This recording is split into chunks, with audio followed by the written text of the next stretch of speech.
عرفت شوقي ونمت معاها ورحت على الدبي وامي خلتني انام معاها. ايه تاني؟ الحكم بأمر علقة واللي خدته هانم تبقى تاخده مصاصة السلالم.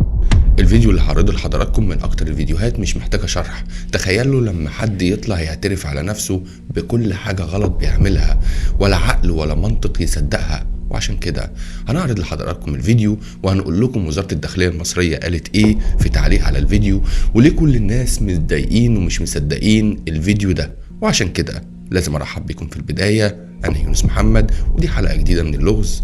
اهلا بكم.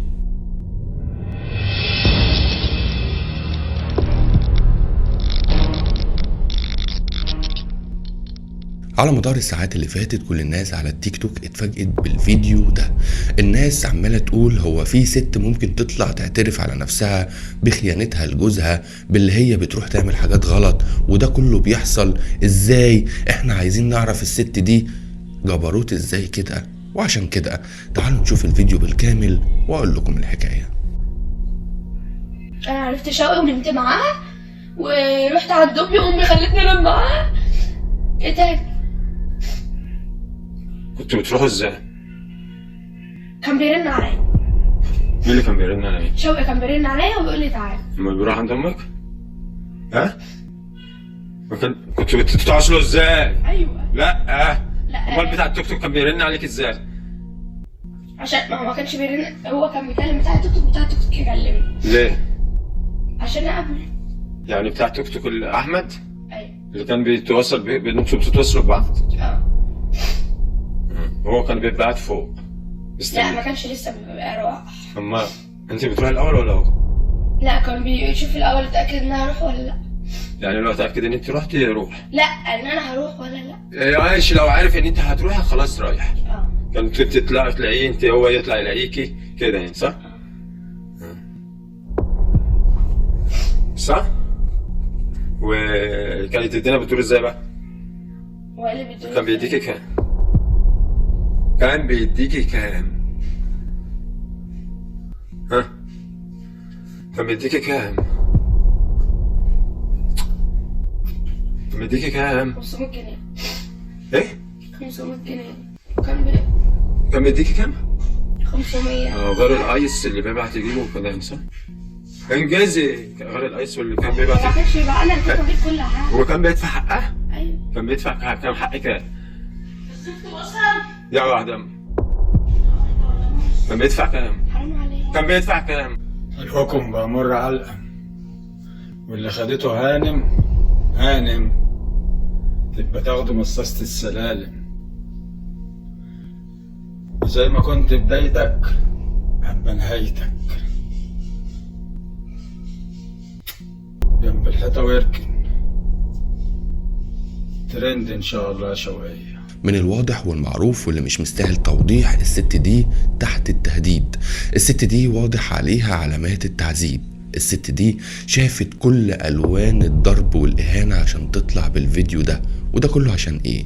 عشان خاطر جوزها أو حماتها. هما الاتنين باين عليهم مشتركين عشان الست دي تطلع تقول كلام ما حصلش.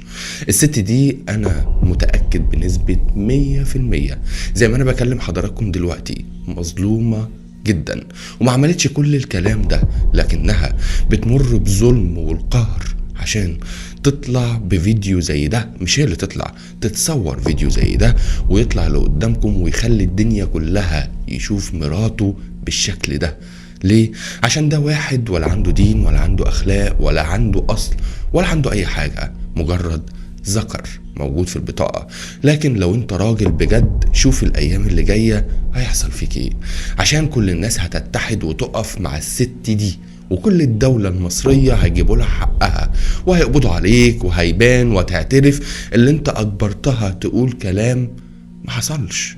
عشان كده عرضت لحضراتكم الفيديو، وكل الناس بتتكلم على التيك توك وعلى وسائل التواصل الاجتماعي المختلفة ان ازاي الست دي سايبينها كده وطالعه بالفيديو ده، وايه اللي خليها تطلع تعترف في فيديو، ومين اللي نشر الفيديو.